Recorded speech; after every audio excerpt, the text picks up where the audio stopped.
Muy buenas tardes a todos y todas. Les damos la bienvenida a este seminario ICONS binacional de los capítulos Colombia y Ecuador, que hemos denominado la Corte Constitucional del Ecuador en jaque, el control constitucional sometido a juicios políticos y sociales.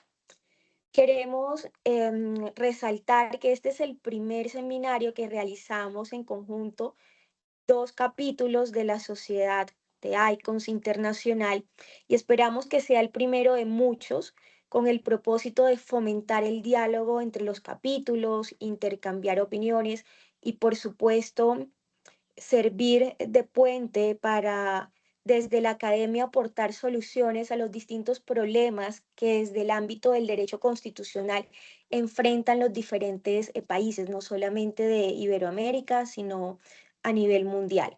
Entonces, este es un primer ejercicio que agradecemos de manera muy especial al capítulo Ecuador, que estuvo presto una vez que desde el capítulo Colombia enviamos esta invitación. Quiero agradecer también a cada una de las personas que han aceptado ser parte de este panel. Los voy a presentar para así dar comienzo a esta reunión, a este conversatorio. Contamos con la presencia de Marco Navas, quien es profesor investigador titular de la Universidad Andina Simón Bolívar, sede Ecuador. Es profesor de doctorado en varias universidades de Colombia, México e Italia y ha sido consejero de Estado en materia de educación superior. Muchísimas gracias, profesor Marco, por aceptar esta invitación. Le damos también la bienvenida a la profesora Verónica Potes. Verónica Potes es profesora de Derecho de la Universidad Central del Ecuador.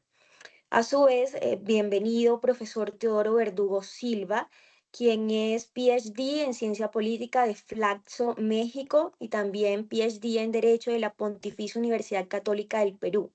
Es doctor en jurisprudencia de la Universidad de Cuenca. Entonces agradecemos a nuestros tres compañeros del capítulo de ICONS Ecuador. También nos acompaña en esta tarde como moderadora la profesora Luisa García del capítulo colombiano de ICONS. La profesora Luisa es profesora en la Universidad del Rosario y es directora de la especialización en Derecho Constitucional de esa misma universidad.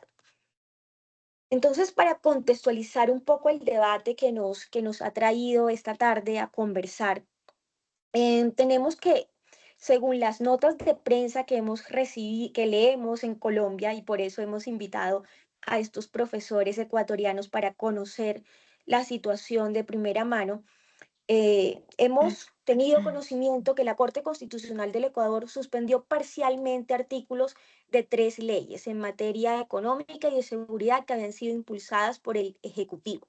Esto originó como reacción por parte del Ejecutivo una marcha que se realizó el pasado 12 de agosto hacia la sede de la Corte, encabezada por el propio presidente ecuatoriano y su gabinete. A lo largo del trayecto se nos informó a través de los medios de prensa que se desplegaron gigantografías con rostros y nombres de los jueces constitucionales de la Corte Constitucional del Ecuador y se señaló en algunos letreros, abro comillas, estos son los jueces que nos están robando la paz. Firmaron contra leyes que nos protegían. En un comunicado como reacción a esto, la Corte Constitucional señaló, durante el recorrido de la marcha se han colocado vallas publicitarias con los rostros de juezas y jueces de la Corte Constitucional, lo que constituye una estigmatización que incrementa el riesgo a su seguridad e integridad personal y afecta directamente a la independencia de este organismo. Agregó la Corte Constitucional en su comunicado que como máximo órgano de control, interpretación y administración de la justicia constitucional, tiene el deber de actuar de forma independiente, técnica y en estricto apego a la Constitución de la República. Para ello requiere contar con todas las garantías. Posteriormente, el Ministerio de Minas y Energía notificó al máximo tribunal del país, a la Corte Constitucional, la terminación de un convenio interinstitucional que le permitía ocupar el edificio donde actualmente funciona la Corte. el oficio remitido a la Corte establecía un plazo máximo e improrrogable de un mes para abandonar las instalaciones.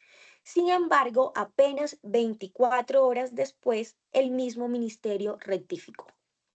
Ante esto, queremos hacer algunas preguntas a ustedes, miembros del capítulo Ecuador, para evaluar la situación que actualmente se vive en nuestro vecino país y las implicaciones que esto tiene desde la teoría constitucional.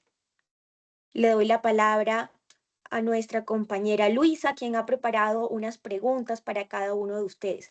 Tenemos un tiempo máximo por pregunta de 10 minutos.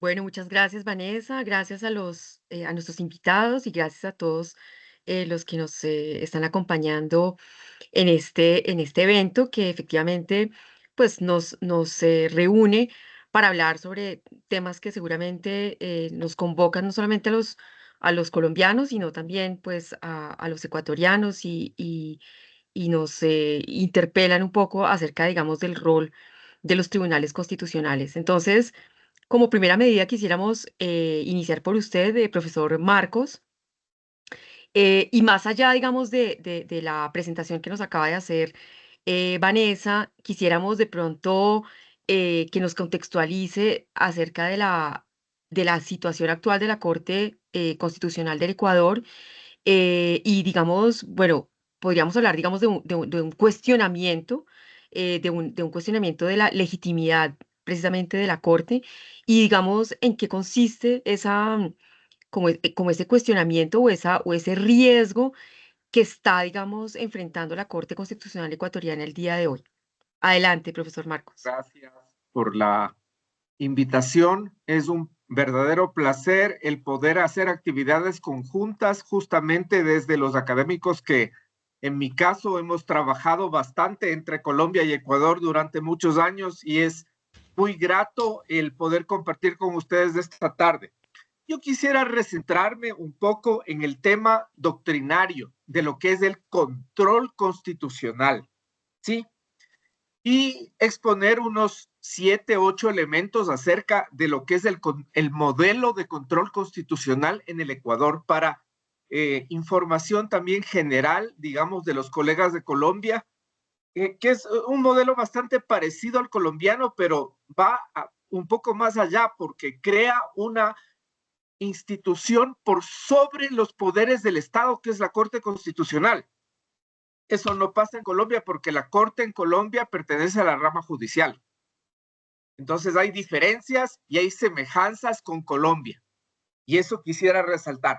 El primer aspecto es por dónde empieza toda discusión de control constitucional, que es la supremacía constitucional. La Constitución es la norma máxima del ordenamiento jurídico, decía Konrad Hesse, este jurista alemán. Es el conjunto de normas fundamentales de una sociedad y prevalece sobre cualquier otra norma del Estado. Eso está estatuido en la Constitución ecuatoriana, artículo 424. En segundo lugar, los principios de jerarquía normativa y de legalidad. Es un segundo elemento del control constitucional. Las normas inferiores deben estar en conformidad con la Constitución y en este caso ecuatoriano, también el artículo 424, los tratados internacionales sobre derechos humanos que sean más favorables para el desarrollo de los derechos, un indubio pro homine en este caso. En caso de conflicto, la norma infraconstitucional podrá ser declarada inválida o, como llaman en Colombia, inexequible, es decir, expulsada del ordenamiento jurídico. El principio de legalidad. Todos los actos de los poderes públicos deben ajustarse a la Constitución y a las leyes. En todo caso, se presume su legalidad. Esto es importante también, se presume la legalidad. Hay que probar que no son legales. Por ejemplo, lo que está pasando con las demandas actualmente. Hubo 30 demandas que se acumularon sobre una de las leyes urgentes del presidente Noboa y los intervinientes en la audiencia, que fue muy larga, la audiencia, expusieron los argumentos de por qué estas normas no son adecuadas con la Constitución ecuatoriana. Pero lo importante aquí es un aspecto importantísimo. La Constitución es a la vez la norma suprema, por un lado, y es una norma directamente vinculante, por otro lado. El hecho de que sea suprema y directamente vinculante hace que se necesite alguien que controle estas características, ¿sí? Y esa, en el caso ecuatoriano, se llama la Corte Constitucional. Es el guardián de la Constitución, no es el presidente de la República, no es la Asamblea Nacional, es la Corte Constitucional. Ese es el modelo que el Ecuador decidió en un plebiscito donde aprobó la Constitución del 2008. Bueno, un tercer elemento para continuar con la exposición, la rigidez constitucional. La Constitución tiene un procedimiento especial y gradual en el caso ecuatoriano para su reforma más exigente que el de las leyes ordinarias, y también hay unas preguntas planteadas por el presidente que están siendo calificadas ahora mismo por la Corte Constitucional ecuatoriana, justamente bajo esta premisa que estoy mencionando. Allí interviene justamente la Corte Constitucional ex ante para calificar la vía en la cual deberán ir las preguntas, que la mayoría de las vías es una reforma con discusión en el Parlamento y luego con un plebiscito o referendo popular para aprobar la reforma constitucional. Pero eso, bueno, podemos referirnos más tarde. Un cuarto elemento, la independencia del órgano de control. Y eso es capital. La entidad que ejerce el control constitucional debe ser, en lo ideal, independiente, externa e internamente. Y esta independencia externa la asegura justamente el artículo 436 del título correspondiente de la Constitución, que habla de la Corte Constitucional como un órgano, como decía yo, por sobre las funciones del Estado o los poderes del Estado en este caso. Un quinto elemento, el control difuso o el control concentrado. Dependiendo del sistema jurídico, el control constitucional puede ser ejercido por cualquier juez. Esto se llama, como conocemos, control difuso, o por un tribunal específico. Este es el caso ecuatoriano, que es la Corte Constitucional. El sistema ecuatoriano es más bien un sistema concentrado de control constitucional en la Corte Constitucional, justamente. El análisis de los modelos tradicionales de control de constitucionalidad en sus variantes concentrada y difusa indica que estos sistemas surgieron como respuesta a las exigencias históricas, políticas y jurídicas de las sociedades de las cuales se desarrollaron, dice Ferrer Escomellas.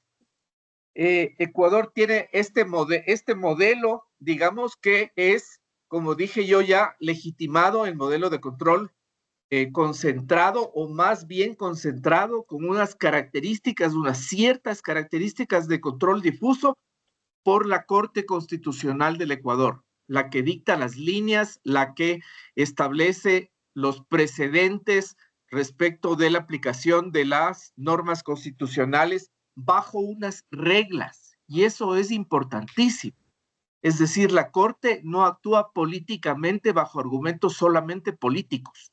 Y digo solamente políticos porque obviamente la Corte analiza cuestiones políticas, y eso no está mal.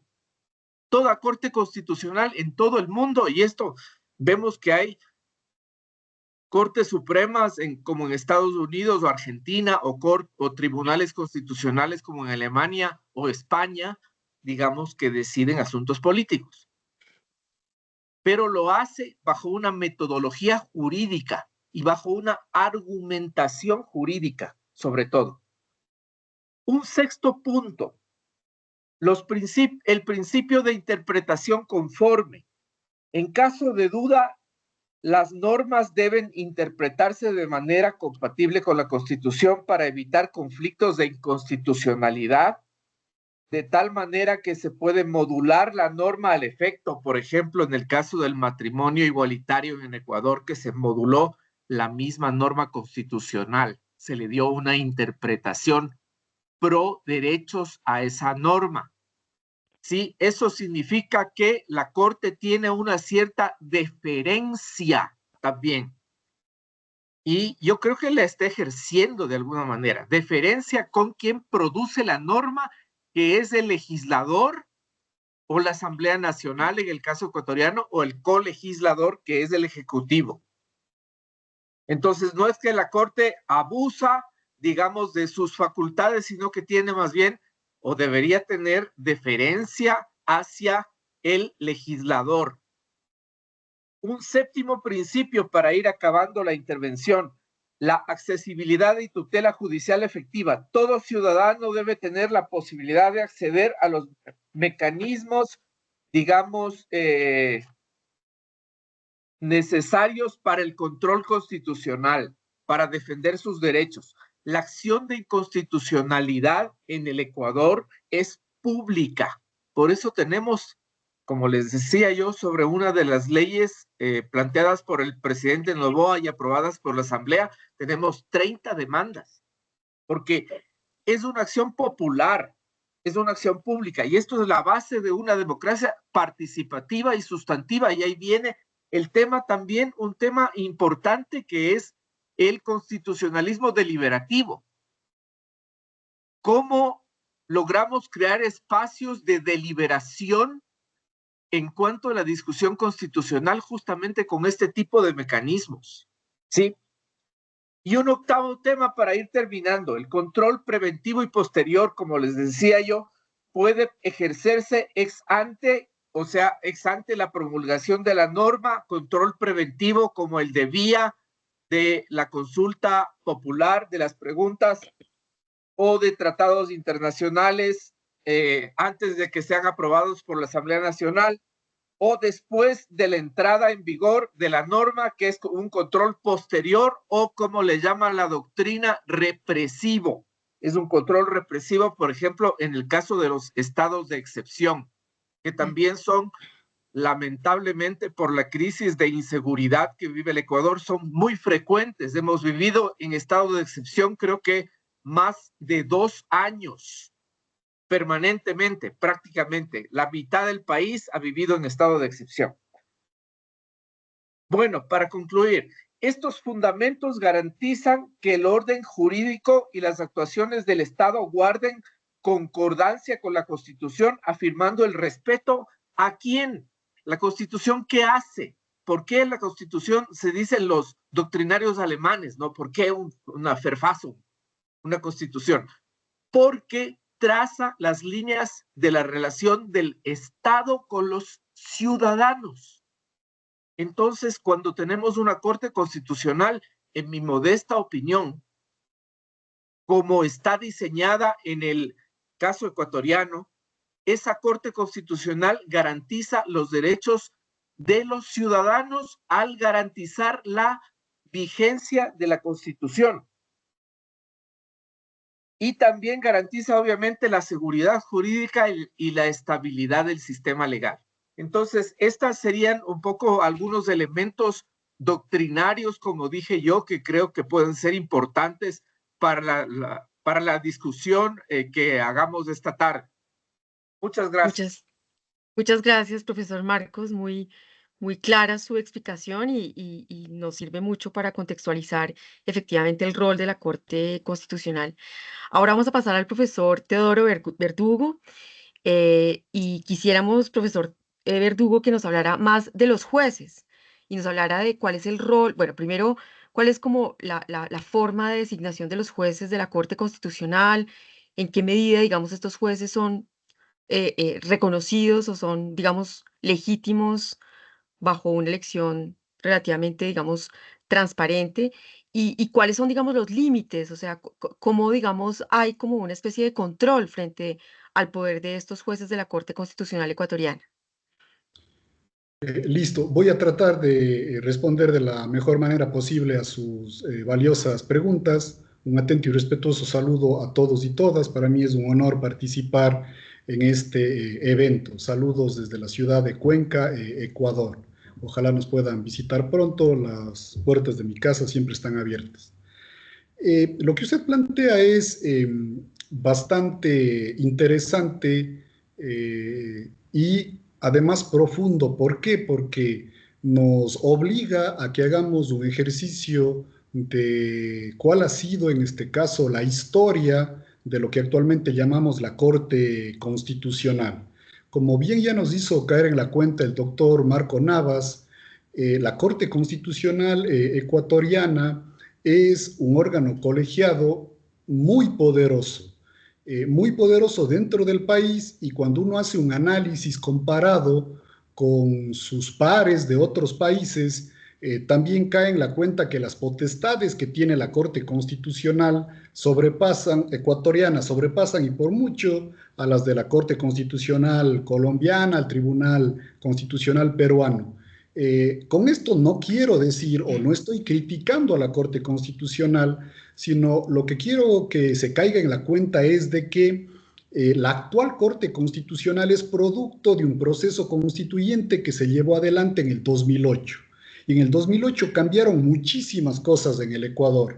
En el Ecuador, en el 2008, se constitucionalizó el derecho, algo que, si es que no estoy mal informado, sucedió bastante más pronto en el caso colombiano en 1991, y entre otras cuestiones, esta constitucionalización trajo como consecuencia que la última palabra sobre lo que significa o lo que quiere decir la Constitución pase del legislativo a la Corte Constitucional. Si uno analiza la Constitución inmediata anterior del Ecuador, la de 1998, y uno lee las potestades que tenía el otrora Congreso Nacional, actualmente le llamamos Asamblea Nacional, era el Congreso Nacional quien tenía la última palabra, quien tenía el poder de interpretación de la Constitución.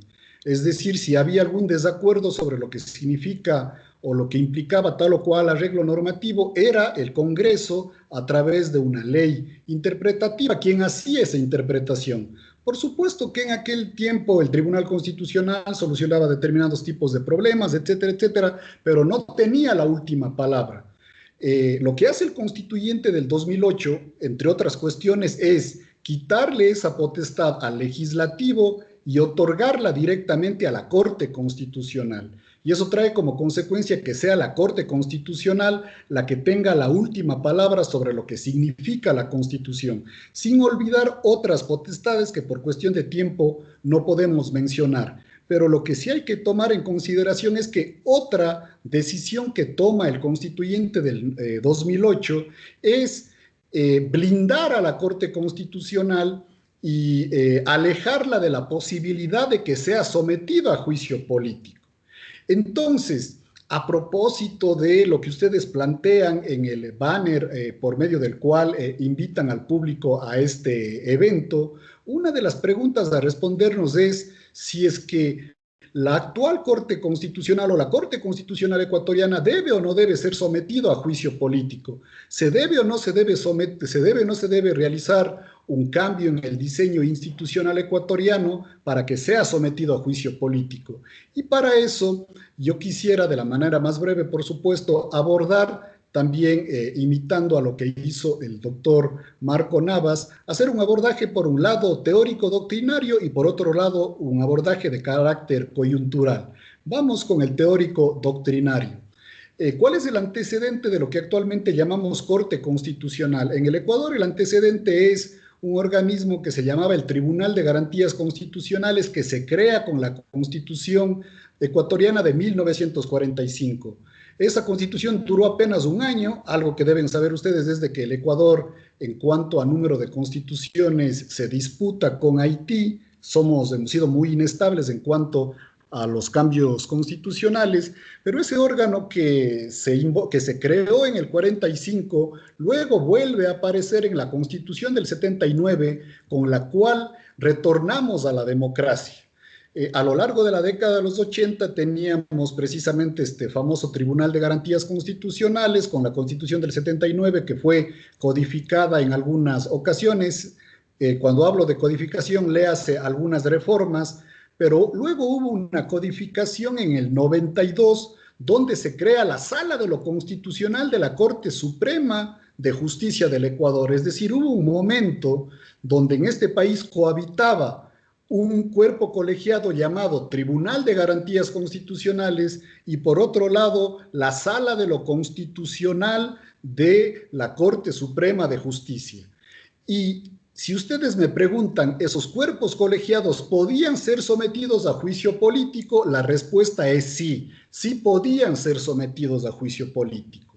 Luego se da una codificación a la Constitución del 79. En el 97 se elimina el Tribunal de Garantías Constitucionales, se elimina a la Sala de lo Constitucional de la Corte Suprema de Justicia del Ecuador y se crea el Tribunal Constitucional. Apenas un año después, luego de la caída de un presidente de la República, habrán escuchado ustedes a Abdalá Bucaram, se le comparaba con un ex alcalde de Bogotá, Antanas Mockus, que creo que también fue candidato a presidente en Colombia. Él duró pocos meses en el cargo y en el 98 se lleva adelante un proceso constituyente, lo que trae como consecuencia el cambio de constitución, la Constitución del 98. Y la Constitución del 98 recoge esa reforma que se hizo en el 97 y da paso al famoso Tribunal Constitucional. Si ustedes me preguntan, el Tribunal Constitucional bajo el régimen de la Constitución del 98, ¿podía ser sujeto a juicio político? La respuesta es sí.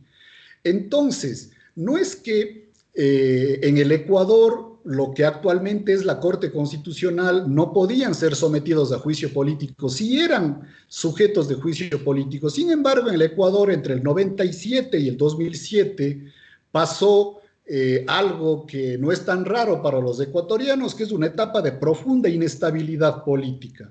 En apenas 10 años tuvimos más de 4 presidentes y cada vez que había un cambio del titular del Ejecutivo, este titular del Ejecutivo lo que trataba de hacer, como tratan de hacer todos los presidentes de diferentes formas y en diferentes coyunturas, tratan de dominar no solamente el legislativo, sino también tratan de dominar la rama judicial. Y en el caso ecuatoriano se sirvieron entre el 97 y el 2007 del juicio político para echar del cargo a miembros de la Corte Suprema de Justicia, a los miembros del Tribunal Supremo Electoral y también a los miembros del Tribunal Constitucional, que es el antecedente de la actual Corte Constitucional. Entonces, cuando uno lee el diario de debates de la Constitución del 2008, ahí verifica claramente que lo que dicen los constituyentes, tanto en las mesas respectivas como en el Pleno, dicen ¿qué va a pasar con la Corte Constitucional a la que le estamos otorgando estos superpoderes, a la que va a manejar todo esto de la constitucionalización del derecho, que potencialmente va a dictar precedentes constitucionales, cuestión que recién era novedoso para nosotros, recién en el 2008, en Colombia ya en el 91 fue con mucha más antelación esa institución conocida. Entonces, a lo que llegó la mayoría de aquel momento, que respondía al presidente Rafael Correa, que además tuvo gobierno unificado desde el 2007 hasta el 2017, con algunas variaciones, era que se tenía que blindar a la Corte Constitucional para que en el evento no consentido de que volvamos a vivir algún episodio parecido al que aconteció entre el 97 y el 2007, el titular del Ejecutivo no pueda, mediante el juicio político, tratar de tomarse el Tribunal Constitucional, en este caso la Corte Constitucional. Afortunadamente para el Ecuador, y no es una postura partidista, afortunadamente para el Ecuador tuvimos estabilidad entre el 2007 y el 2017. ¿Qué quiere decir eso? Que un solo titular del Ejecutivo, de manera democrática, eso no significa que yo sea correísta ni no sea correísta, estoy tratando de hacer un análisis académico, se mantuvo en el cargo, tuvo gobierno unificado y evidentemente no había necesidad de que traten de tomarse la Corte Constitucional vía juicio político. ¿Por qué? Porque no podían plantear juicio político, porque había una prohibición expresa. Ahora, una cuestión también muy importante para entender la coyuntura, que es al siguiente punto, a la coyuntura actual, que es el siguiente punto al cual voy. Si ustedes piensan lo que sucedió entre el 97 y el 2007, muchas veces los titulares del Ejecutivo se tomaban al Tribunal Constitucional, ponían a su gente ahí, lo hacían a través del juicio político, pero muchas veces no lograban las mayorías para el juicio político, pero invocaban el juicio político y con mayorías simples destituían a los jueces del Tribunal Constitucional. Es decir, repito, ni siquiera muchas veces lograban las mayorías establecidas en la Constitución, pero invocando el juicio político se reunía el Pleno del Legislativo y echaban a jueces de la Corte Nacional, Tribunal Constitucional, Tribunal Supremo Electoral. Esa posibilidad se eliminó. Entonces, actualmente, con las actuaciones coyunturales del actual titular del Ejecutivo, la pregunta a resolver es si es que es o no deseable que se instale nuevamente la institución del juicio político a jueces de la Corte Constitucional. Y yo creo que ahí hay dos respuestas. Podría la respuesta ser sí bajo determinadas condiciones, pero también la respuesta puede ser no.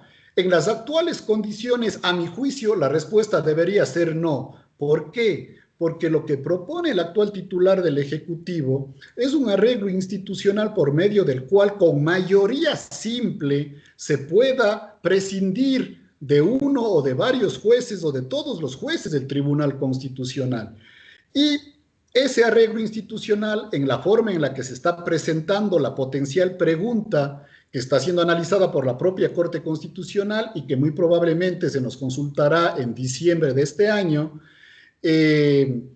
nos permite sospechar, no hay que ser genios, de que es una medida meramente coyuntural, como el actual presidente tiene gobierno unificado, no tiene mayoría calificada, pero sí tiene la mitad más uno del legislativo. Lo que está tratando de hacer el actual presidente es lograr que mediante consulta popular se instaure nuevamente la posibilidad del juicio político a la Corte y que con la mayoría que actualmente tiene probablemente deshacerse de uno, de varios o de todos los jueces de la Corte Constitucional. Y esos cambios coyunturales no son, y eso no es nada nuevo, no son deseables. Ahora, en los sistemas presidencialistas de gobierno el juicio político es normal. Yo hago el siguiente ejercicio mental. Si es que se hace un cambio institucional para que vuelva el juicio político para los miembros de la Corte Constitucional, pero que la mayoría que se necesita en el legislativo no sea la mitad más uno, sino sea de las 3/4 partes del legislativo, una mayoría calificada, pero que además este arreglo institucional no rija sino dentro de 5 años, es decir, cuando probablemente este presidente no esté y cuando la Corte Constitucional también haya cambiado en su variación, probablemente ahí podría ser aceptable. Es decir, lo que quiero decir es de que el cambio institucional que al que se nos invita ahora, a mi juicio no procede porque es un cambio coyuntural, algo que desafortunadamente no es novedoso en el caso ecuatoriano. En el caso ecuatoriano, si queremos volver al juicio político a miembros de la Corte, tendría que hacerse ese cambio institucional tomando medidas para que tengamos una neutralidad, es decir, de que el actual presidente no se beneficie de ese cambio. Es por eso que se debería dar, por ejemplo, una vacatio legis a ese cambio institucional o algo por el estilo. Y muy probablemente, especialmente para si es que tenemos público ecuatoriano y se quedan en la coyuntura, lo que yo estoy diciendo es una especie de herejía, porque evidentemente en la coyuntura actual la mayoría de personas, la opinión pública está volcada a que no debe proceder el juicio político. Yo estoy de acuerdo, pero repito, todo depende de el contexto en el que se haga. En el actual contexto, con la pregunta y con las condiciones y los anexos que actualmente presenta el titular del Ejecutivo ecuatoriano, a mi juicio no es conveniente. Pero no olvidemos que en el Ecuador el juicio político no es una novedad. En el Ecuador el juicio político sí era una institución presente y eso nosotros como constitucionalistas y académicos no debemos olvidar. Eso no significa que yo esté a favor del juicio político para la actual Corte. como ya he manifestado de manera textual, en las condiciones en las que el presidente Noboa invita o nos convoca a la pregunta que se pueda, mediante mayoría simple, enjuiciar a uno o varios miembros de la Corte Constitucional, a mi juicio no procede, porque sería cuestión de tiempo o es una medida de la cual se va a beneficiar el actual presidente. Entonces, yo creo que se debe tomar en consideración eso. Tomar en consideración de que el juicio político a jueces no es nada novedoso, claro, responde al sistema presidencialista de la democracia representativa, donde no teníamos todavía idea ni conceptos desarrollados sobre la democracia participativa, ni la democracia directa, ni la democracia deliberativa, etcétera, etcétera. Donde no teníamos la revocatoria del mandato al presidente y otro tipo de cuestiones. Entonces, yo creo que eso hay que tomarla en consideración. Y para terminar, yo quisiera tomar en consideración unos conceptos que ustedes mencionaron en sus alocuciones. Un concepto clave que mencionó la doctora García, legitimidad. Y claro, nosotros sabemos que la Corte Constitucional en buena parte de los países, a diferencia de Bolivia, que optó por la elección de jueces y no necesariamente le fue bien, quién sabe, ahí se puede discutir muchas cuestiones. Los jueces de la Corte Constitucional ecuatoriana tienen legitimidad de ejercicio, mas no tienen legitimidad de origen. Y la actual Corte Constitucional, claro, hay muchos sectores que critican el origen de las actuales composiciones de la Corte con unos cambios que hubo en el 2019. Por ejemplo, el expresidente Correa critica mucho el origen de las actuales composiciones de la Corte Constitucional. Entonces, sin embargo, las actuales composiciones o las tres últimas composiciones han logrado una enorme legitimidad en el ejercicio del cargo. Obviamente, los jueces acá no se eligen, repito, en México ustedes acaban de presenciar de que se acaban de elegir los jueces de las altas cortes y en Bolivia se eligen a los jueces del equivalente a nuestra Corte Constitucional. Entonces hay que tomar en consideración, creo, esa cuestión. Un criterio también que usó el doctor Marco Navas y que de alguna forma ya mencioné, pero el concepto que usa es muy pertinente y sofisticado, que la Corte Constitucional es un poder sobre los poderes del Estado. No olvidemos que en el Ecuador, de alguna forma, imitando al proceso constituyente venezolano, pasamos de tener 3 a 5 funciones del Estado. Además de las tradicionales legislativa, ejecutiva y judicial, creamos la función electoral y una función de participación ciudadana y control social, y por ahí va la respuesta a cómo se eligen los jueces acá. Pero además se crea la Corte Constitucional y la Corte Constitucional es un órgano jurisdiccional extra función judicial. Entonces, claro, eso nos permite caer en la cuenta que lo que nos afirmó el doctor Navas es cierto, sin olvidar además de que la Corte Constitucional es muy poderosa. De hecho, yo me atrevo a sostener que fue la Corte Constitucional la que al final del día decidió sobre la permanencia o no del titular del Ejecutivo inmediato anterior, me refiero a Guillermo Lasso, que muy probablemente ustedes están enterados que no terminó su periodo, sino fue echado precisamente mediante juicio político, pero en este país, por las vicisitudes del juicio político, hay un arreglo institucional que dice que antes de la manifestación legislativa sobre el proceder o no del juicio político, debe haber una intervención de la Corte Constitucional. Eso indica el poder que precisamente tiene la Corte, y la Corte de alguna manera dio un dictamen que abría las puertas para que proceda el juicio político, y por eso el legislativo luego pudo deshacerse, si cabe el término, de Guillermo Lasso. Y también algo relacionado con lo que planteó la doctora Monterrosa, y es precisamente lo que ya manifesté al iniciar mi alocución, que la pregunta a resolver es: ¿el juicio político debe o no debe instaurarse nuevamente para el caso ecuatoriano? Y yo me atrevo a decir de que la respuesta puede ser sí, la respuesta puede ser no, pero todo depende de cómo vayamos contextualizando la cuestión. Si a mí me preguntan, ¿usted desearía que vuelva el juicio político en las condiciones en las que le plantea el actual presidente? La respuesta es no. Probablemente en otras condiciones la respuesta podría ser sí. ¿Y por qué me atrevo a decir eso?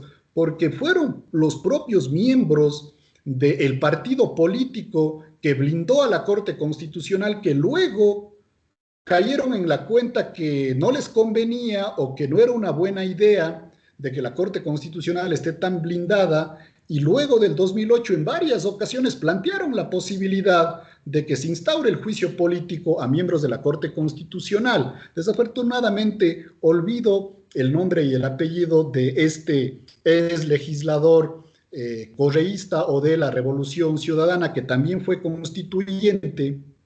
Él en determinado momento planteó, más o menos en el 2015-2014, él planteó de que es necesario que se establezca el juicio político a los jueces de la Corte Constitucional. Una Corte Constitucional que no tenía ningún tipo de problemas con el titular del Ejecutivo.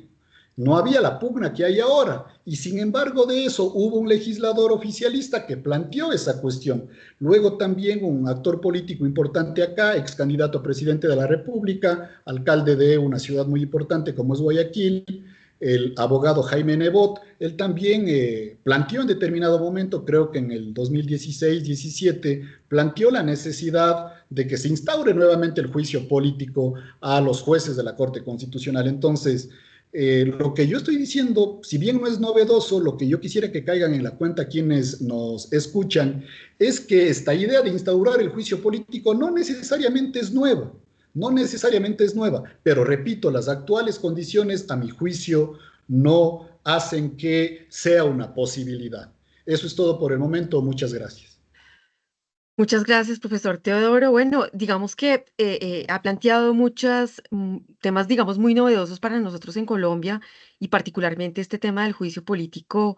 A nosotros nos resulta novedoso hablar de un juicio político a jueces, particularmente jueces de la Corte Constitucional, em, porque pues realmente ese escenario digamos, es un poco particular, aplicarle un juicio político precisamente a personas que hacen parte de la rama judicial. De hecho, precisamente creo que como estamos haciendo un ejercicio pedagógico, más que todo en esta charla, yo quisiera preguntarle a la profesora Verónica Potes que nos explique un poco en qué consiste ese juicio político, es decir, cómo se justifica un juicio político de un magistrado de una alta corte, en la medida en que un juicio político se hace particularmente a los miembros del gobierno, tiene una connotación política, pero no a alguien que hace parte de la rama judicial precisamente o que administra justicia, ¿no? Entonces, en ese sentido, pues quisiéramos que nos explique, profesora Verónica,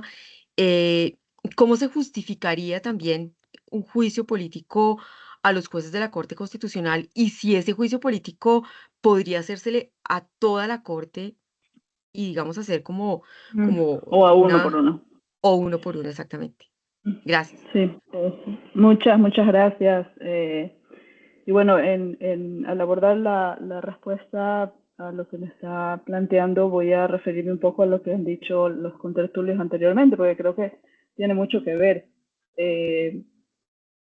Estoy de acuerdo con Teodoro cuando dice el juicio político en el Ecuador no es una novedad, y ciertamente pues lo tenemos pues, con respecto a los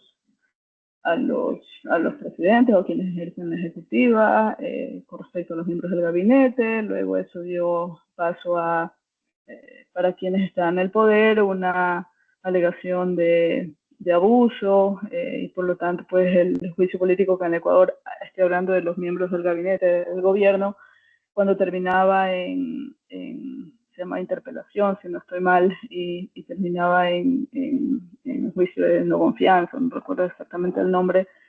La palabra implicaba una destitución, lo cual pues fue visto como un abuso por quien en ese momento podía ejercer la mayoría legislativa, y luego cambió el juicio político a finalmente lo que hay es como un reproche, y eventualmente puede también significar el dejar el cargo. Yo creo que esa ha sido la versión de juicio político que ha sido más común en el Ecuador. Con respecto a los jueces y a los jueces particularmente a los magistrados del Tribunal Constitucional o del Tribunal de Garantías Constitucionales, como se ha llamado en sus momentos, como bien dijo Teodoro, no ha trascendido mucho. De hecho, no creo yo que haya sido una gran discusión como si es en este momento, y tiene que ver con lo que dijo Marco antes. La Corte Constitucional es un superpoder en estos momentos en el Ecuador. Ni el Tribunal de Garantías, ni el Tribunal Constitucional en su momento, me corrigen si estoy errada, tuvieron el poder que ha llegado a tener la Corte Constitucional.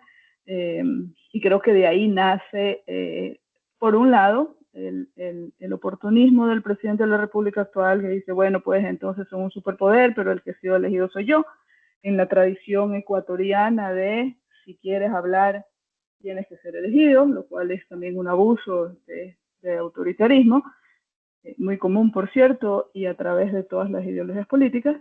Creo que la molestia de él es que la Corte le está poniendo un paro a muchas de sus decisiones, particularmente las que tienen que ver con el manejo de la seguridad en el Ecuador, el manejo de la política criminal, básicamente, para quitar un poco esta idea de seguridad que es muy ambigua a la vez, la política criminal, y también decisiones que tienen que ver con su mantenimiento en el poder o su ejercicio del poder.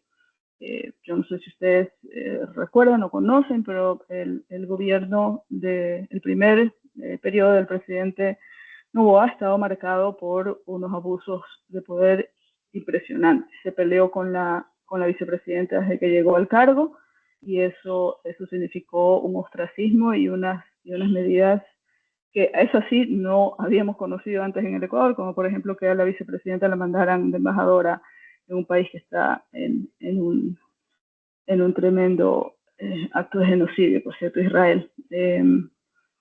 La forma como se mantuvo, la forma luego como él decidió interpretar una decisión de la Corte Constitucional acerca de cómo se tienen que contar los periodos, como en el caso de él, que llegó a través de un proceso posterior a una a una muerte cruzada del presidente Lasso con su asamblea. Él llegó a llenar ese periodo que se quedó en la mitad, y lo que la Corte ha dicho sostenidamente antes es que cuando se accede de esa manera al poder, se entiende para efectos de la reelección como no primera elección. Y puede que tenga sentido. Yo tengo mis problemas con eso, pero puede que eso tenga sentido. Otra cosa diferente es decir que, como esas son las circunstancias bajo las cuales él llegó al cargo, entonces eso significa que para todos los efectos no se trata de una reelección, y todos los efectos incluye que en el Ecuador quien ejerce un cargo y se lanza para una nueva elección en el mismo cargo está en la obligación de poner su cargo en suspensión, con una licencia, precisamente por las razones por las que todos podemos entender que una persona no puede permanecer en el cargo y ser a la vez candidato a lo mismo. ¿Okay? A eso me refiero con las circunstancias con las cuales él se mantiene en el poder, que lo ponían en la vía para pelearse con la Corte Constitucional, que por cierto en ese sentido fue bastante laxa con él. Donde no ha sido laxa ha sido con respecto a ya la sobreinsistencia de él con respecto a los estados de excepción. Creo que Marco lo mencionaba, llevamos como 2 años en estado de excepción dependiendo de los lugares del país. Yo soy de Guayaquil, estamos en estado de excepción, yo no sé desde cuándo. Y la cuestión ahí es que ese ponerlo en la vía de choque con la Corte y los altísimos poderes que tiene la Corte, como bien indicó Marcos, es lo que ha planteado, o mejor dicho, lo que ha motivado al presidente de la República para que plantee o adopte toda esta actitud tan violenta con respecto a la Corte que Vanessa bien la resumió al inicio de esta discusión. Entonces, creo yo que desafortunadamente para el Ecuador nuevamente tenemos la oportunidad de tener una buena discusión acerca de un tema muy interesante, que es la posibilidad de un juicio político a unos funcionarios tan altos que por encima de ellos no hay nada. Yo personalmente tengo problemas con, por ejemplo, con las consultas populares que se plantean y que la Corte decide si son constitucionales o no. Y la Corte ha sido manifiestamente estricta cuando se los plantea desde la sociedad civil, y manifiestamente laxa cuando los plantea el presidente de la República. Y eso, creo yo, es una elección política, ¿me explico? Y no política partidista, ciertamente, política en el sentido de su rol como, yo qué sé, finalmente el árbitro entre las fuerzas políticas de una sociedad. Y yo sí esperaría que si va a ser el árbitro, pues si va a ser más laxo con alguien, o sea, con la ciudadanía, que finalmente es donde reside el poder, en teoría, y no contra la ciudadanía. ¿Me explico? Eso por poner un ejemplo. Pero esa razón por la cual yo considero que es una valiosa discusión político-social en el Ecuador, intercultural, plurinacional, que debería ser una discusión de ese tipo, no es el momento, y quizás no estamos en la misma línea de las razones de fondo, pero sí aparentemente de que creo que los tres contertulios ecuatorianos aquí estamos de acuerdo en que no creemos que se deba hacer o que se deba proceder con aceptar así fácilmente, y peor en los términos de lo que está planteando el gobierno del Ecuador, como decía Teodoro, el que se siga un juicio político a los altos jueces, a los jueces de la más alta corte en el Ecuador. Si estuviéramos en otro momento y yo digo, ok, bueno, vamos a discutirlo, porque yo sí creo que se debe discutir, es demasiado poder el que tienen, es un poder además disfrazado, muy disfrazado de jurídico. Le escuchaba hace un momento a Teodoro hablar de la constitucionalización del derecho en el Ecuador. Yo creo que es bueno que se haya constitucionalizado el derecho en el Ecuador. En lo que en cambio no estoy tan segura que estoy de acuerdo es que se haya juridificado la discusión política en el Ecuador. Yo recuerdo hace un tiempo conversar con un colega que me decía, en Francia, por ejemplo, si es que se va a discutir, yo qué sé, si debe haber o no reelección indefinida. No sé si sea el caso en Francia, se pone un tema político, básicamente.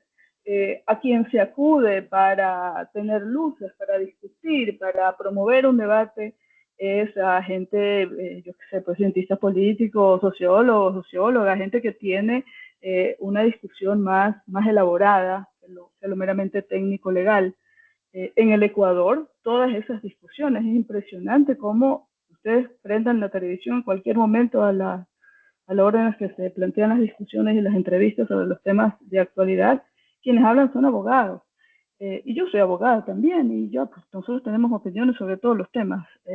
Pero el punto no es ese, sino el punto es en qué, si es conveniente o no, que cada vez que nosotros discutimos, tiene que ser en los términos tecnicistas del derecho y no en los términos de la conveniencia social, la conveniencia política y demás.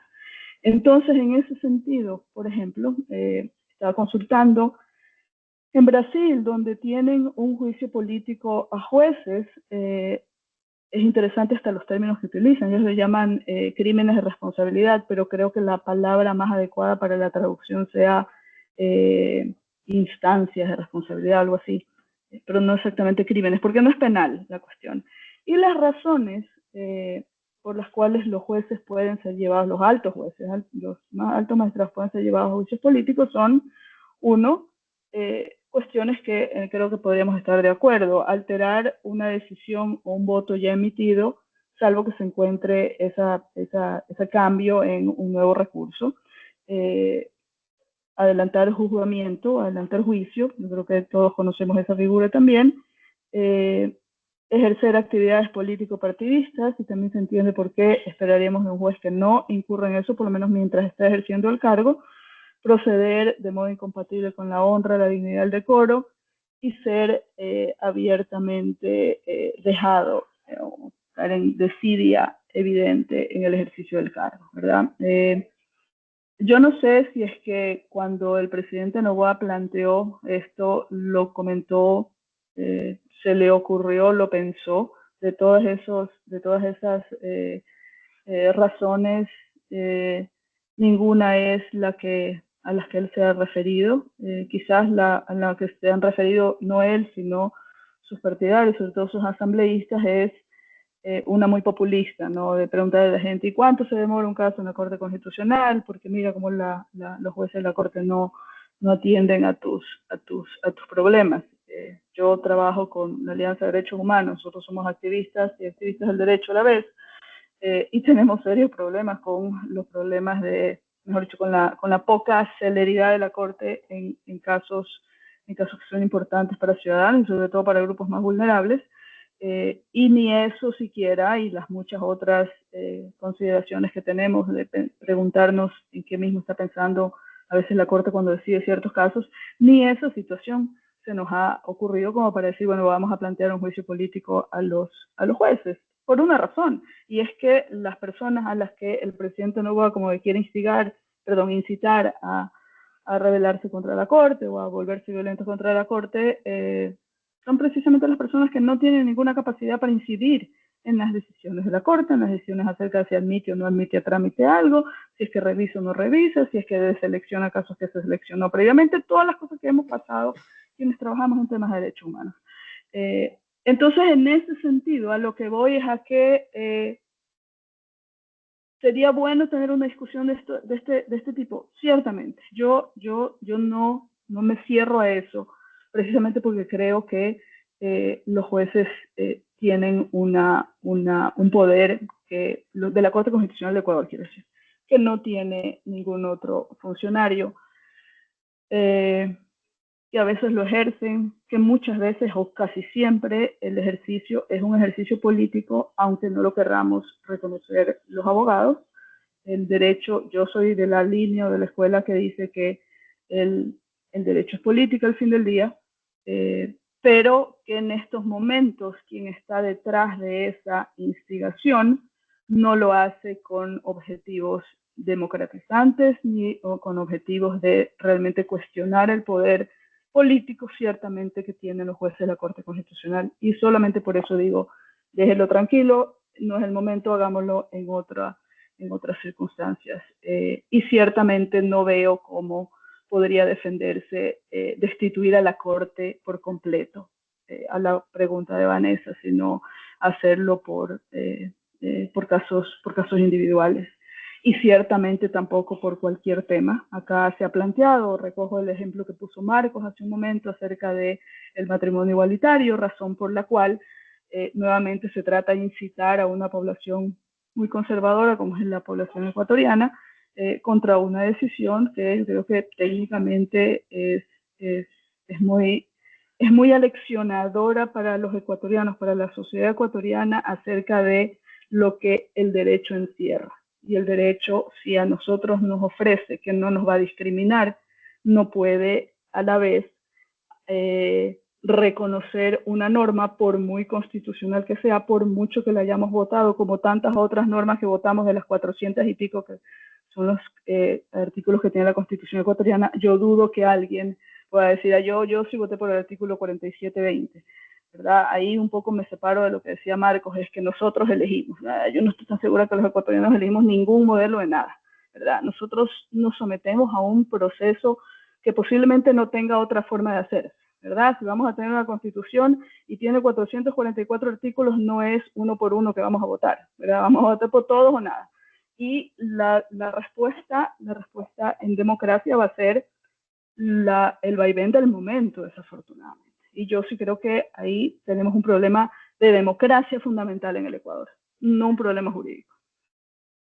Muchas gracias, profesora Verónica, y también agradecemos al profesor Teodoro y al profesor Marco, que nos han brindado en esta primera serie de preguntas un panorama muy esclarecedor acerca del sistema de control de constitucionalidad que existe en el Ecuador, acerca de la figura de los juicios políticos a los miembros de la Corte Constitucional, una figura que, como lo ha señalado la profesora Luisa, es ajena al constitucionalismo colombiano.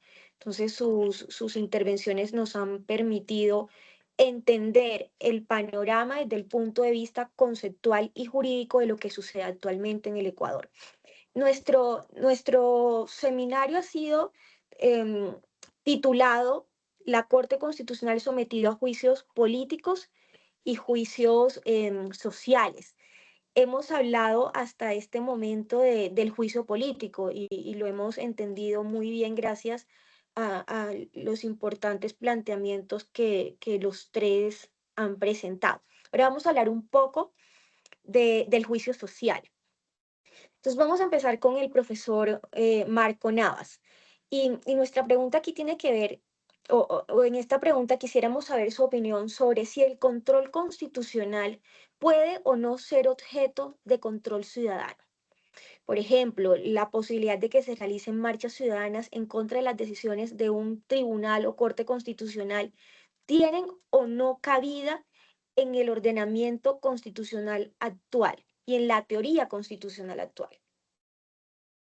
En el derecho ecuatoriano existe incluso el derecho a la resistencia en el constitucionalismo ecuatoriano, digamos.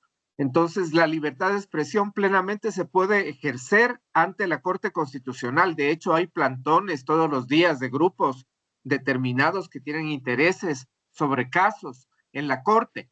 Otra cosa fue la marcha organizada por el Ejecutivo, que fue organizada con buses, con refrigerios, con dinero. Dicen que pagaron para que personas asistan a la marcha de otras provincias, en fin, dicen. A mí no me consta obviamente lo que estoy diciendo, pero yo sí creo que en general debe haber un accountability social sobre la actividad de la Corte, y creo que las audiencias y los amicus curiae sirven para eso también. Son vehículos importantes para un accountability social que tiene que tener la Corte, asimismo como lo que se dice, los debates que hay en la academia, los debates que hay en foros determinados de organizaciones, los debates que hay en redes sociales, son importantes para determinar también el rumbo de las decisiones de la Corte Constitucional. Como decía Verónica, justamente si están tomándose el tiempo necesario, si son céleres en resolver uno u otro caso, si dan prioridad a uno u otro caso que es importante para las personas, para la ciudadanía. Entonces yo sí creo que debe haber una accountability social, pero no tiene que ver nada esto con la pregunta planteada por el presidente de la República. Eso sí lo aclaro. Muchas gracias. En esa misma línea, profesor Teodoro, la legitimidad de marchas es distinta si el convocante es el Ejecutivo o si su convocatoria es una manifestación orgánica de la ciudadanía.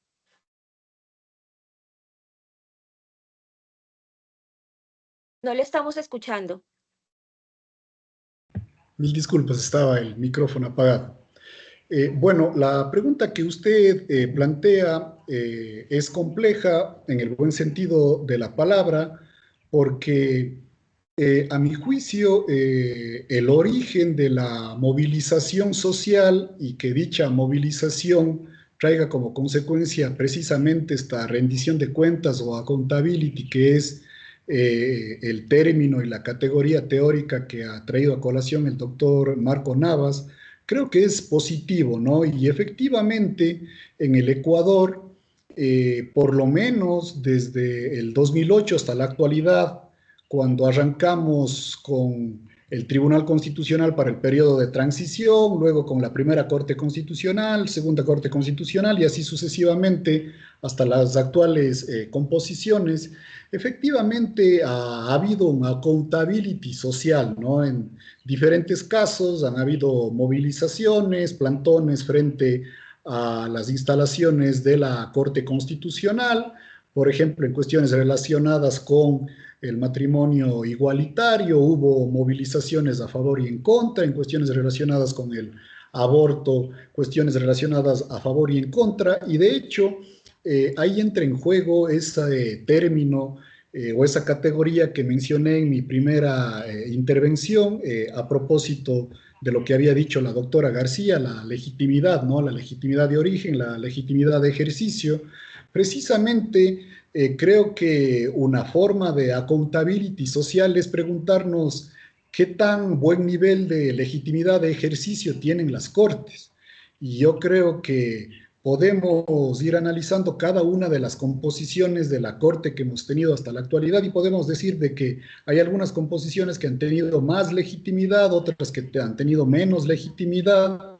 Me atrevo a decir de que estas últimas composiciones han tenido una legitimidad de ejercicio bastante aceptable o bastante alta, más allá de que hayan sentencias con las que uno de manera personal no necesariamente esté a favor o algo por el estilo. Entonces, esa cuestión a mi juicio es muy importante. Ahora, como bien hizo caer en la cuenta el doctor Marco Navas, tenemos que diferenciar la accountability o la movilización social, cualquiera sea su origen, que yo me permito llamar espontánea, a lo que sucedió actualmente con la marcha móvil organizada por el titular del Ejecutivo. Y básicamente, y efectivamente no nos consta si a las personas que se movilizaron les pagaron o no, les dieron o no sándwiches, refrigerios y ese tipo de cuestiones que suelen mencionarse acá en el Ecuador.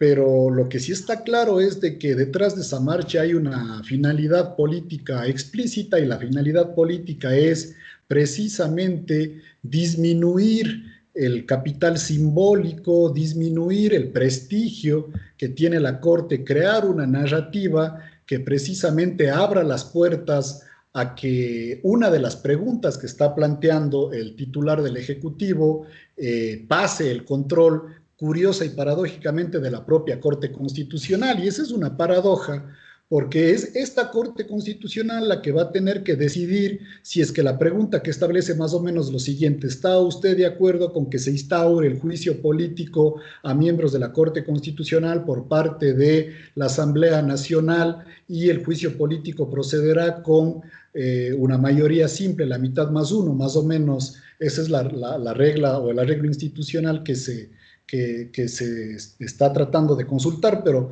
precisamente lo paradójico y lo interesante es de que la propia Corte Constitucional va a tener que definir la constitucionalidad o no de esa pregunta. Entonces, claro, yo creo que hay elementos de juicio bastante fuertes para declarar inconstitucional esa pregunta, pero que no nos quepa duda que si eso sucede, ¿qué es lo que van a decir los que no están de acuerdo? Resulta que la Corte Constitucional se está autoblindando. Es por eso que yo retomo la tesis que planteé en mi primera intervención. Creo que no se trata de antemano decir sí al juicio político o no al juicio político. Yo creo que depende, porque, por ejemplo, si es que estuviese en mis manos, ojalá no se llegue a tener tanto poder, digamos, pero si estuviese en mis manos, yo lo que hiciese es de que para someter a juicio político a un juez se necesite una mayoría calificada, las 3/4 partes del Pleno, del Legislativo, pero que además este arreglo institucional entre a causar efecto dentro de 4 años o dentro de 5 años, darle una vacancia bastante amplia. ¿Para qué? Para que el actual presidente no se beneficie de esa cuestión, o si el presidente se reelige, por lo menos no sabemos y no tenemos claro si va a tener gobierno unificado como tiene ahora. Entonces, esas cuestiones creo que hay que tomarlas en consideración. Y para terminar, porque creo que en alguna intervención que hizo el doctor Ramírez Cleves, que forma parte de su equipo, creo que en algún programa de la Corte Constitucional, claro, también él estaba sorprendido, como veo que se sorprenden ustedes, del juicio político a jueces, que, como yo traté de hacer caer en la cuenta, no es novedoso, pero les voy a comentar algo que sucede actualmente y que creo que también les va a sorprender. En este país tenemos 5 funciones del Estado, y una de las 5 funciones es la función electoral. Y la función electoral tiene 2 cabezas, digamos, una cabeza administrativa, el Consejo Nacional Electoral, y una cabeza jurisdiccional, que es el Tribunal Contencioso Electoral. Entonces, si ustedes se preguntan dónde se deciden los problemas contenciosos jurisdiccionales en el Ecuador, se deciden en esa 5ª función del Estado, en la denominada Tribunal Contencioso Electoral. Ahora, ¿esos son jueces? Sí, son jueces de una alta corte que deciden sobre problemas electorales de alto nivel. La pregunta es, ¿esos jueces pueden ser sometidos a juicio político? Y la respuesta es sí, actualmente pueden ser sometidos a juicio político, pero con una mayoría calificada. Entonces, no tendría sentido que demos paso a un juicio político a los miembros de la Corte Constitucional con mayoría simple, mientras existe un tribunal contencioso electoral que administra, que es el órgano de administración de justicia electoral más alto del país, que también puede ser sometido a juicio político, pero con una mayoría calificada. Entonces, son las paradojas del constitucionalismo ecuatoriano, ¿no? Y que probablemente hace que para muchas personas sea interesante estudiar el caso ecuatoriano. Muchas gracias. Profesora Potes, en línea el que nos planteaban en su última intervención el profesor Verdugo, ¿hasta dónde debería llegar la competencia de la Corte Constitucional para revisar la constitucionalidad de una pregunta que entiendo puede ser aprobada por el constituyente primario?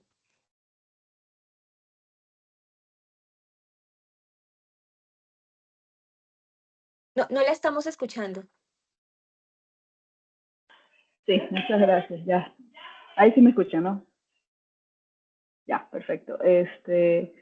Sí, la cuestión con la capacidad que tiene la Corte Constitucional para determinar que entra o no a una consulta, así como, por ejemplo, si es que se puede o no, mejor dicho, que se cambia la Constitución por cuál vía, que si el Ecuador tiene 3 días para cambiar la Constitución, es ciertamente uno de los superpoderes que mencionaba Marco al inicio, ¿no? Y ahí estoy recordando esta tipología de revisión constitucional, revisión legal judicial que plantea el profesor Colón Ríos, donde él dice, bueno, normalmente pensamos en los sistemas de revisión judicial como fuertes o débiles, pero dice él, debemos plantearnos la posibilidad de pensar en fuerte con respecto a la estructura básica del Estado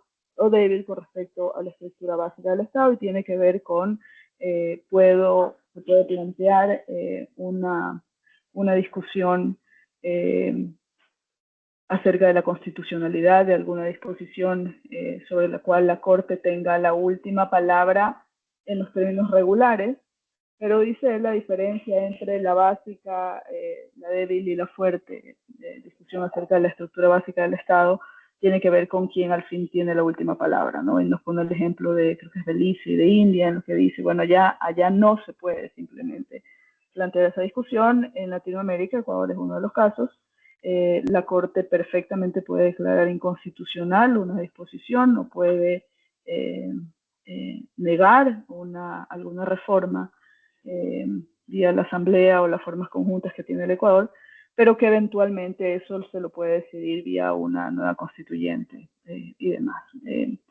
Al respecto, yo creo que esta discusión que estamos teniendo acerca de los poderes de la Corte Constitucional y demás, hay opinadores, personas acá en el Ecuador que han dicho que realmente lo que está buscando el presidente Noboa es eventualmente allanar el camino a una constituyente, porque ahí viene la segunda cuestión. Si la Corte Constitucional es súper poderosa, el problema no es los poderes que tenga, sino, o no es que la Constitución sea un problema, pero la cuestión o la molestia que puede tener un presidente tendrá que ver con la Constitución, que es lo sustantivo que se supone que debe proteger una Corte Constitucional, porque muy probablemente si es que mañana tenemos una Constitución hecha a la medida de lo que busca o de la ideología y el plan del presidente Noboa, lo más que va a querer seguramente es una Corte Constitucional súper poderosa como lo que hay ahora. Entonces realmente el problema de él es con los 9 jueces. Es chistoso, él dice no, nadie los ve, y saca la foto de la página web. Las fotos que presentó en esas vallas que usted mencionaba son todas sacadas de la página web de la Corte Constitucional, a la que ya le digo, yo no se la defiendo, pero es que hay muchas cosas que él reclama que no tienen que ver con la defensa de nosotros los ecuatorianos o de los grupos con menos poder en el Ecuador, y el poco acceso que finalmente se tiene a las más altas esferas del poder, incluida la Corte Constitucional, sino que realmente la bronca del presidente Noboa es que pues se maneja con una constitución que aparentemente pues no termina de gustarle, y lo que quisiera es que que su voluntad es la que sea sostenida por un ente, ahí sí estoy segura que la va a defender de gran poder como la Corte Constitucional que tenemos en estos momentos. Y en ese sentido, solo poner un ejemplo comparado, yo recuerdo, viví en Canadá en una época, estudiaba allá, y una vez salió una encuesta acerca de la legitimidad social de las instituciones canadienses, y quizás les resulte más novedoso y quizás gracioso, pero la institución canadiense de más legitimidad hace unos 10, 15 años era el Correo canadiense.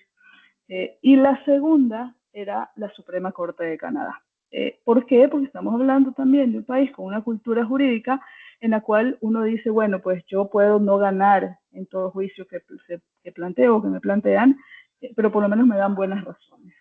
En el caso de la justicia en el Ecuador, yo creo que para la ciudadanía en general, la Corte, no estoy hablando de los abogados, yo sí creo que hay lo que han dicho Marco y Teodoro, la Corte Constitucional, cierta composición, ciertamente la composición de la Corte del 2017 para acá tiene gran legitimidad entre abogados en general, pero yo me cuestiono altamente si realmente tiene una legitimidad social fuerte, porque no creo que ningún juez en el Ecuador tenga una gran legitimidad social. Vivimos en un país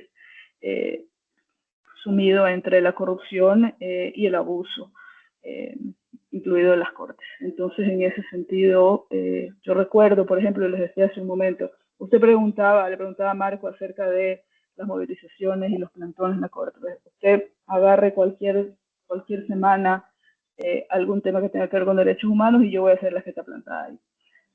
Y yo no creo que estoy confabulando contra el Estado de Derecho, como en cambio sí creo que lo hace el presidente de la República. Independientemente de que use fondos públicos, porque mal usar los fondos públicos para eso es un delito, ¿verdad? Pero hablando en términos de legitimidad, el presidente de la República no puede ir a hacerle un plantón ni a un juez, ni a todos los jueces, ni a la Corte, ni a la Asamblea. No lo puede hacer, porque justamente es uno de los encargados de que rija la separación de poderes, ¿verdad? Yo no soy encargada de eso. Yo soy encargada de defender las causas que yo defiendo dentro de la legalidad, dentro de la legitimidad, y creo que tengo alta legitimidad en ir a pararme afuera de la Corte Constitucional a decirles a los jueces, por Dios, atiendan este caso que lo tienen aguantado desde hace por lo menos unos 5 o 6 años. Y en otros momentos se dan el lujo de decir, en todos los ámbitos usualmente académicos a los que van los jueces de la Corte Constitucional, a decir que ellos son céleres. Entonces, son céleres con unas cosas y para nada céleres con otras, y abiertamente cuestionables en sus decisiones con respecto a ciertos casos en los que podríamos pasarnos otra discusión, identificando en cómo la Corte resulta muy ágil para atender ciertas cosas y muy poco ágil y muy dada a guardar las cosas en la refrigeradora cuando se trata de otros intereses, y usualmente de grupos vulnerables.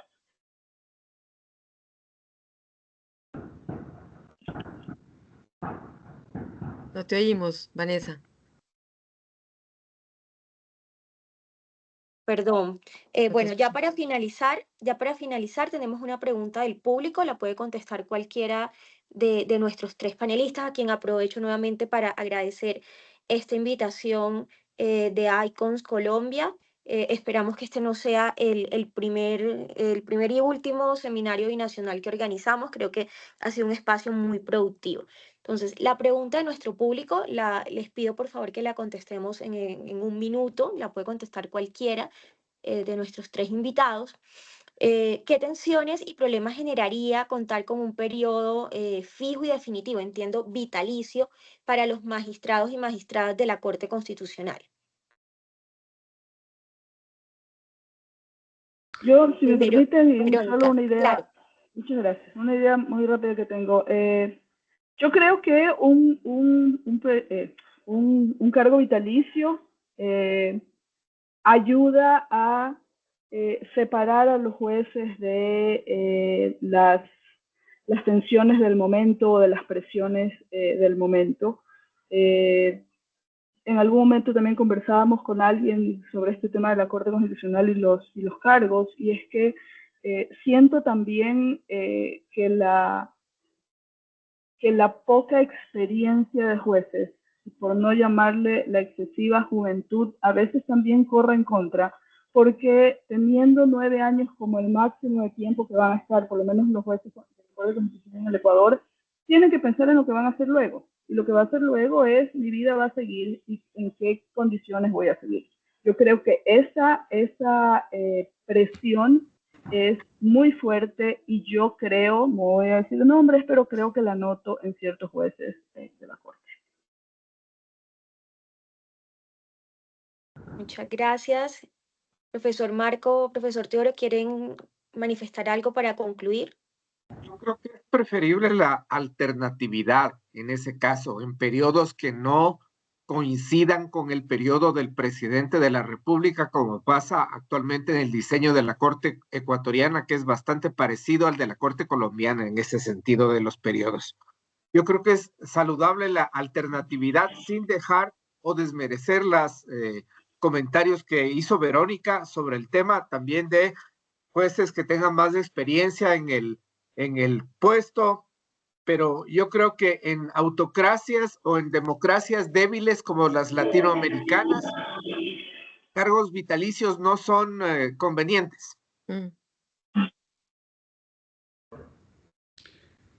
Muchísimas gracias. Reiterando nuestro agradecimiento a nuestros panelistas, a quienes nos han acompañado el día de hoy como público, a la directiva de ICOMS Colombia, quienes fueron los de la idea de organizar este maravilloso seminario. Vamos a culminar con unas conclusiones que va a hacer nuestro compañero también de ICOMS Colombia, José Camargo. José, te escuchamos para finalizar con las conclusiones de este importante conversatorio. Muchas gracias, Vanessa, y saludando a todos los panelistas, a Luisa y a todos los que nos acompañan todavía a esta hora. Bueno, me es muy grato compartir con los compañeros ecuatorianos. Yo saco unas conclusiones muy generales porque creo que el debate ha sido muy completo, profundo, bastante interesante. Creo que, al menos para los que no estamos tan familiarizados con el diseño constitucional ecuatoriano, es bastante refrescante plantear que la Corte Constitucional del Ecuador tiene antecedentes, como el Tribunal de Garantías Electorales. Adicionalmente, que la Corte Constitucional del Ecuador tiene un papel esencial en el desarrollo de los fines de la Constitución y el Estado, una vocación transformadora. Han existido antecedentes históricos del juicio político a los miembros de los tribunales constitucionales en el Ecuador. Y más allá de la discusión sobre la posibilidad de establecer un juicio político a los miembros de la Corte, la preocupación en la cual se está centrando el debate es que esta iniciativa parece estar hecha a la medida de las mayorías que detenta el actual gobierno. El remedio constitucional pareciera que tienes un objetivo más revanchista y no busca reforzar los cánones democráticos en el Estado ecuatoriano. Y finalmente, la idea de un juicio político no se corresponde a una accountability social, que sería, pues, como tal, lo que se espera de medidas profundas de reforma política en un Estado social de derecho. Entonces, para no entrar de pronto a tergiversar a nuestros ponentes, esas serían como las conclusiones con las cuales podríamos cerrar, como digo, de una forma muy general, pero al menos para mí muy refrescante frente al modelo institucional de la justicia constitucional ecuatoriana.